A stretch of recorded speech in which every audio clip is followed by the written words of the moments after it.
Back in my day, we used to drink our tea as shots, and we liked it.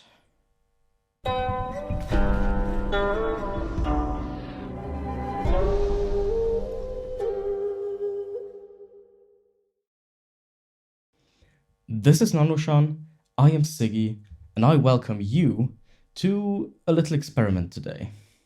Now, this one comes directly from our Discord community. If you haven't joined yet, make sure to do so. We've got a vibrant and active community with people discussing all sorts of topics related to tea, or sometimes not related to tea, basically every day. It's a wonderful place, and if you want to be connected with us, I think Discord is the place to be. So make sure you check the description below for a link to join the nannuoshan Discord. What I bring you today is what the Discord has lovingly dubbed grandpa shots. Now, what's behind this name? On the one hand, there is grandpa, which comes from grandpa style. In the meantime, I'm gonna keep heating this water and filling up these different cups as we talk, because these take a moment to be done. Grandpa refers to the so-called grandpa style, which is a specific method of kind of a very laid-back drinking approach where you just have a glass with some tea in it that you keep filling up as kind of the water depletes, and you always leave the leaves in a bit of water. Now, there are a couple of similarities there to what we're doing here, but I'll expand on that in a moment. The actual approach to preparing this tea is something that I've seen called things like bowl brewing in other places. You essentially take your teacup or a tea bowl, a very small amount of leaves. For example, I'll show you here in a moment. My water is ready for the next couple of teas. And this kind of small amount of water and leaves is just left in the cup to steep for quite a while. It usually really is a fairly long steeping time. So we can just kind of sit here and wait, and that's why I'm doing all of this so early. The reason why I'm using different temperatures is something I'm also going to explain in a second, because obviously we're not just going to do one tea like this today. That would be a bit boring. We're giving this method a proper try, and that means trying all kinds of tea.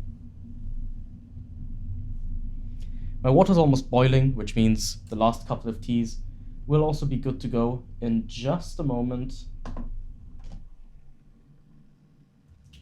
All right. Oh, and before I pour in, for example, here, this is the amount of leaves we are talking about. So really not a lot, just a little bit of leaves, a cup full of water, and that's all you need to do grandpa shots. Now, the astute viewer may have realized that I am presenting 6 different cups to you. What else has 6 types? Well, tea, of course. So for every type of tea, we have 1 cup to really give this method a try and see how it performs across all the different types of tea, and maybe find out if this method of preparing tea is maybe a bit better, maybe a bit worse with different types of tea. So from the left, we've got green tea, white tea, yellow tea, black tea or red tea, oolong, and pu'er tea. These still need to sit for a little bit. I'm not exactly sure if there's kind of a defined time you want to go for, or if you just want to wait until the water has become colored, you know that there's some taste, some fragrance, a bit of mouthfeel going in, and of course once the tea has cooled down a bit.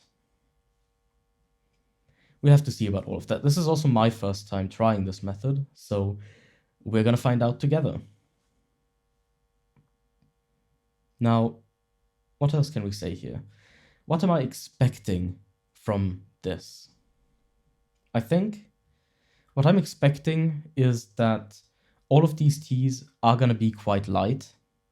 If we think about the kind of regular ratio we prepare tea with, it usually goes from, I'd say, probably somewhere between 1 gram of tea for 20 milliliters of tea to 1 gram of tea to 10 milliliters of tea. These cups, I'd say, are probably somewhere between 30 and 50 milliliters. And the amount of leaves I've put in, as you saw before, is definitely less than a gram. So the ratio we're going for here is really, really low, but we are kind of compensating with a rather long steep time. If we translate that over to kind of the difference between gongfu-cha and Western style brewing, then I'd expect these to still have some nice fragrance. Maybe they're even going to taste a bit different compared to when we prepare them the usual way. But I would expect the mouthfeel in particular to be quite light. Very curious to see what it's going to be like though. Now, some other expectations. Considering what I just said, I think the types of tea that will do well with this method are ones that tend to lean more on the fragrant, aromatic, maybe fresher side of things. But I think maybe even with like older teas or more strongly fermented teas, preparing them in this way could open up an entirely different perspective on those particular teas. Okay. Now, I think we've talked about stuff and we've waited for quite a bit.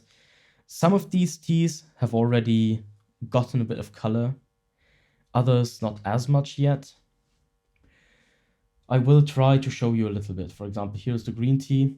This one is already quite light, even when prepared gongfu-cha style.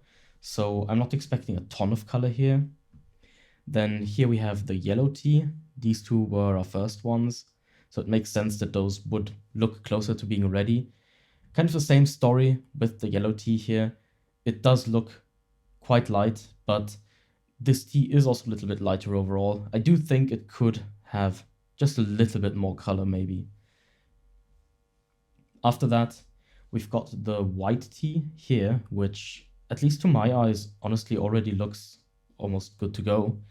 But on the other hand, the black tea here is still very, very light. I think that one needs a little bit longer. Similarly, for this oolong here, I used some yancha, and I think this one still has a little bit more to give, so we're going to wait a little on that one. And lastly, the pu'er tea. This one could almost be ready to go.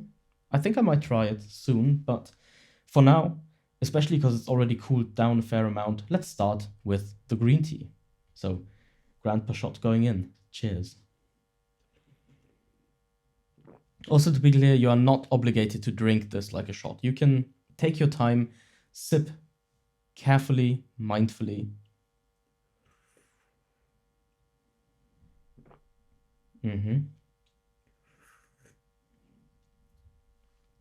So this one was actually really nice just now. Very pleasant fragrance coming from this tea, the kind of thing you'd expect from a nice green tea. Lighter mouthfeel than usual, so that is also kind of as expected, but still really good. Like this, I'd say, isn't significantly worse than just enjoying a green tea with regular grandpa style or even with the gongfu-cha method. I think this kind of little grandpa shot, little bowl brew, whatever you want to call it, this works well with green tea. Let's see how it does with yellow tea.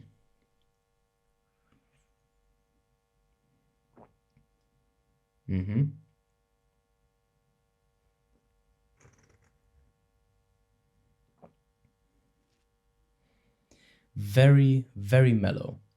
And the mouthfeel on this one is so light that it almost seems a little bit watery. I didn't have that impression with the green tea.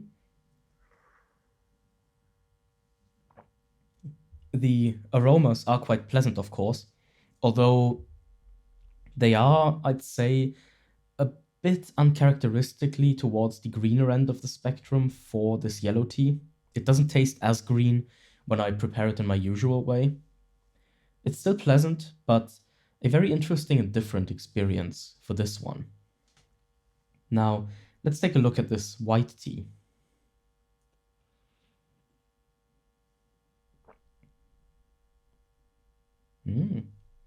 This one's actually quite nice.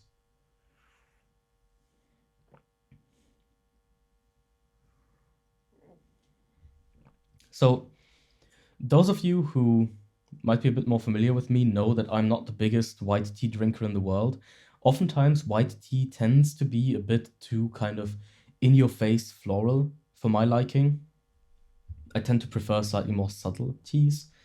And this one did have some of that florality, but it did so in a much more kind of relaxed or laid back way. It showed up, mouthfeel once again quite light, and it seemed, yeah, just a bit more mellow and comfortable compared to what I usually get from white tea. All right, so I'm gonna let the black tea and the yancha sit a little bit longer and try the pu'er first, because this one looks more ready to go.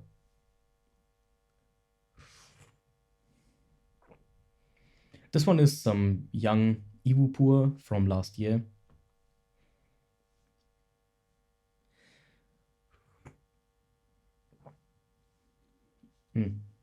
Sorry, I swallowed a leaf. Interesting.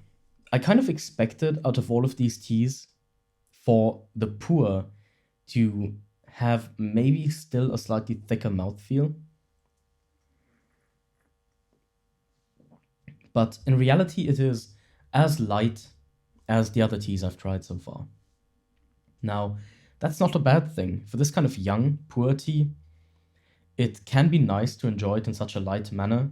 Drinking pu'er is often a, let's say, rather intense experience. People tend to go with high ratios and or longer steep times, and they usually try to make like a really powerful tea. This, on the other hand, is kind of a very mild, soft, and gentle way to experience pu'er, which opens up an entirely different perspective on such a type of tea. It might not be something I would do kind of as an everyday thing, but it is a very pleasant and unusual experience nonetheless. All right, so we've got two more to try. I will start with the black tea.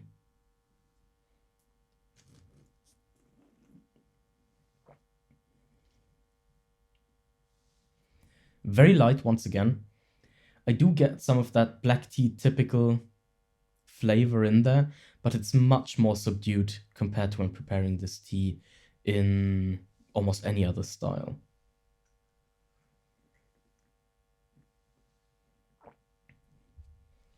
It is a pleasant drink, but I feel like this one in particular ended up being a little bit too light.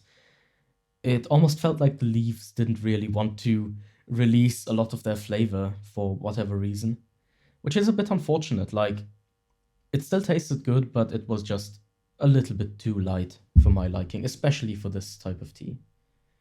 All right, and now finally, we have some Wui Yancha. Let's see how this one's gonna do.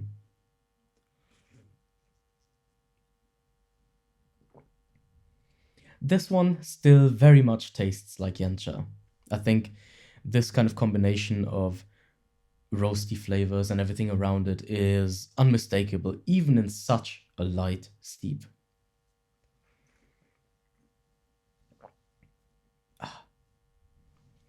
This one is nice.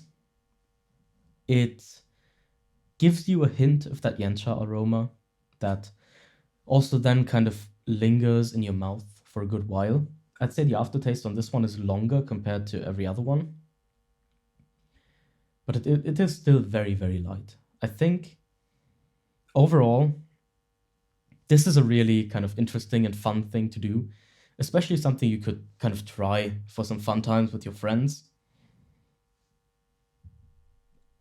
And oh, one kind of spot where I could see this being nice is if it's quite late at night and you don't want to do a full tea session anymore because you want to go to bed soon, maybe it would be too much caffeine, or maybe you also just don't want to bother setting up an entire tea session, then I think something like this could be a nice option. Just take one of your cups, throw some of your favorite leaves in there, let it sit for a couple of minutes, and then enjoy the nice taste and fragrance in your mouth without being concerned about things like caffeine, doing a full session, etc. So if you kind of want like a pleasant taste in your mouth before you go to bed, this might be a good option.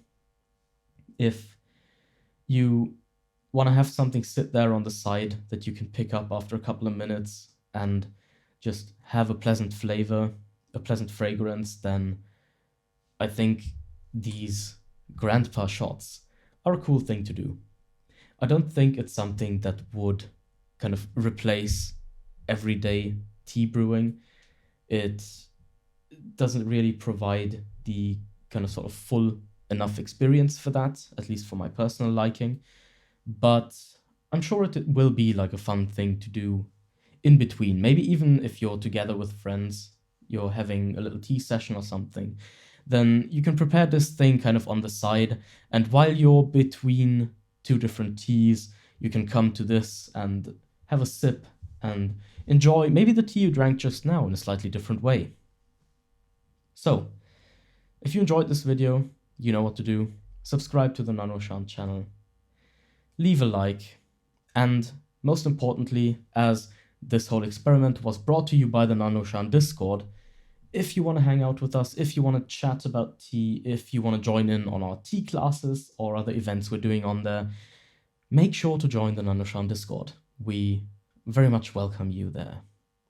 Thanks for watching. I hope you'll have a wonderful day. Goodbye.